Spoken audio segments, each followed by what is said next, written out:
When you finish animating your characters, you should have this rather neat pattern on the timeline, and you should have been testing your movie as you go, and we should be seeing letters rising and dropping just like that, and we know we've got it right.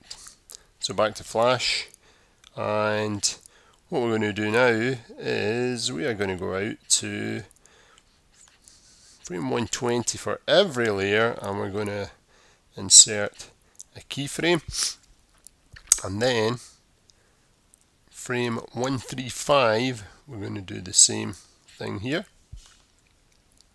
insert a keyframe, and what we're going to do is from 120 to 135 we are going to make our letters rise up. So at 135, if we highlight all of those frames there and then just do a right click over the letters, we want to do a free transform and move the cursor up till we get to this almost circular shape, and we're going to turn the letters up on their side just like so.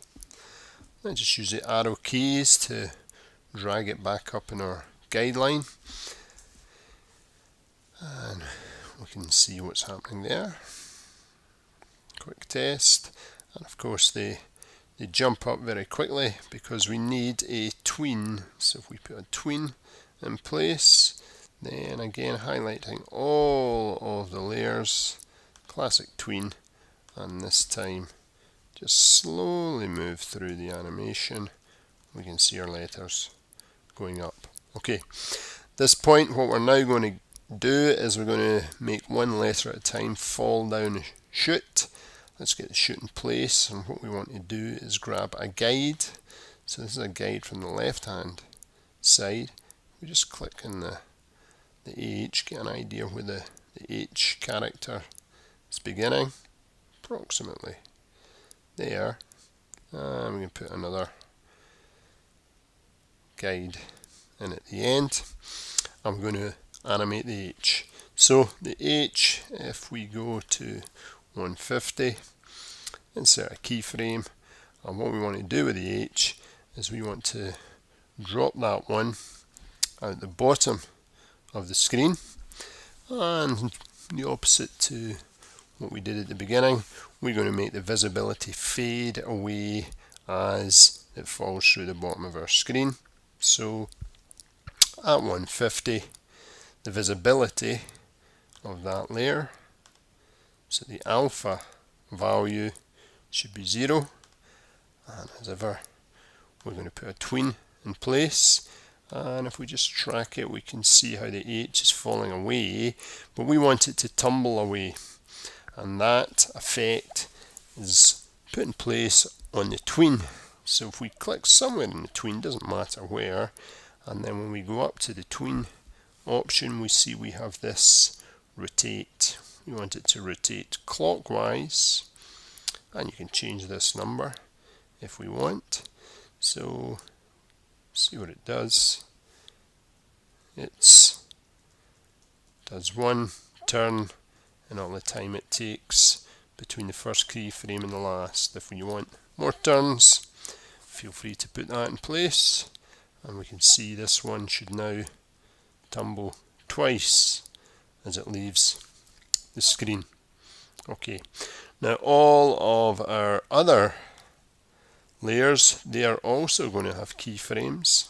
So insert keyframes, and what these layers are going to do is they are going to take the place of the H, which is drop down the chute, and they will also be needing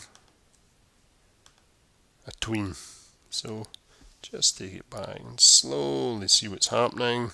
The letters rise as the H drops, the other letters fall in place, and this point onwards what we're going to do is we're going to go, each letter is going to drop down as the rest move further on. So we've done the H, we now go to the T, 165, we're going to insert a keyframe for the T, and create a tween, and at 165 the T should be dropping down the chute.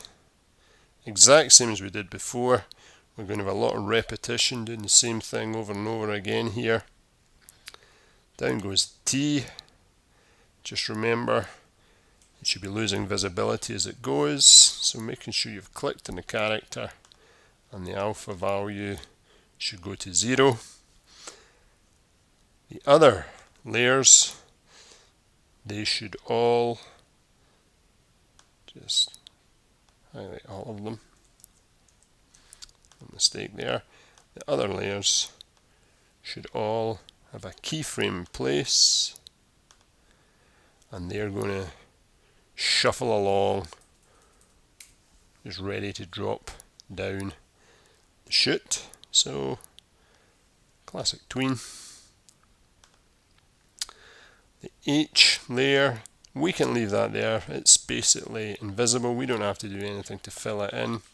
And again, if we just go back a few frames, testing things as we go, we can see the one thing that we forgot to do there is put a rotation on the T clockwise, and we'll make it match what we did for the previous character. So that was 2 rotations.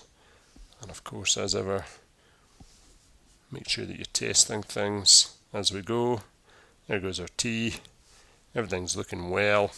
So now, again, we're going to see a pattern emerging here as we have a whole lot of repetition. So we'll see if you can get all of our letters to tumble off the bottom of the screen, which will finish this second project. All the animations in place, the very last thing I'm going to do here is the border layer, which has not had its frames in place. I'm going to put that up to about 270 and insert frames. That just means when the last animation plays, there'll just be this spell where nothing really happens, and we can test that as usual by looking at it in a browser, and we can see our whole animation in place, and we can see everything working as it should, and there's our little pause before it begins again. That's all good. Second project finished.